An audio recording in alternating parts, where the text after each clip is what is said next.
Hey everybody, John from Bike Fit Advisor. So in this video, I want to show you an exercise and a test. It's one motion, but we can use it for both things. We can use it as a test, and the reason I like it is this test will show you how you're prioritizing the leg muscles, especially between the glutes versus the quadriceps in a really important movement like the squat. So we have a certain amount that each one should be working, and it should kind of guide our motion when we do a squat in a certain direction.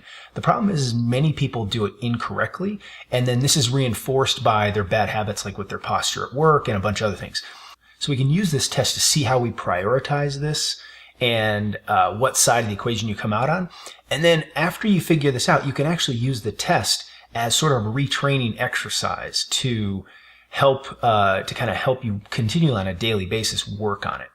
So this is not an exercise that I invented or anything like that. It's something that's been around for a long time. Someone who's made it somewhat popular is a great PT by the name of Jay Deshary, and he has it's been called, I've seen it referenced in his material as the chair of death exercise.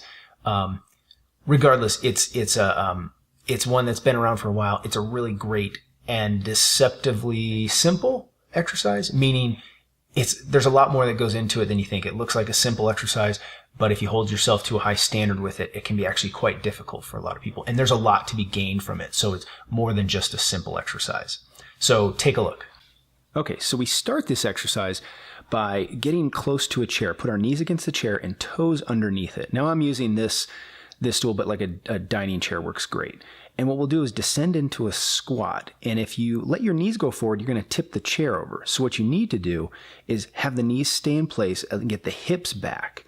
And so your knees do not travel forward to your feet, and you're using those glute muscles more when you do this. It can be really common to lose your balance a little bit on it. So this is this is why it takes practice.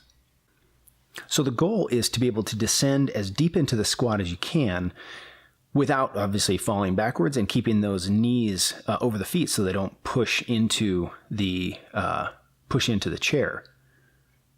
Now, many people will squat poorly like this. They'll let their knees drift forward and their body weight stays directly over their feet like this, and their hips don't go back.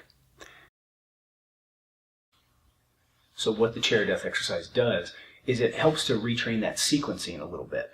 Because again, that we sit a lot at work, we do all these things that inhibit the hip extensors. This can help us reprioritize them and get them firing first, and get them firing even just a little bit more, so that we're balancing things properly with the quadriceps, and we're not putting excess force through the front of the knee through those quadricep muscles. So you can take the test, you can turn it into an exercise. It's a great retraining exercise. And because it's retraining, this is not something you do to absolute fatigue or with a bunch of weight on necessarily. You can add a little weight if you'd like, but most of it is just a neurological retraining. And so doing a few repetitions every day just to reinforce this pattern is going to go a long way. You won't have to necessarily, like I said, do it to fatigue or to exhaustion or anything like that. So give it a shot. See how, first of all, when you test yourself, see how you fare. And as you practice it more, you'll get better and better.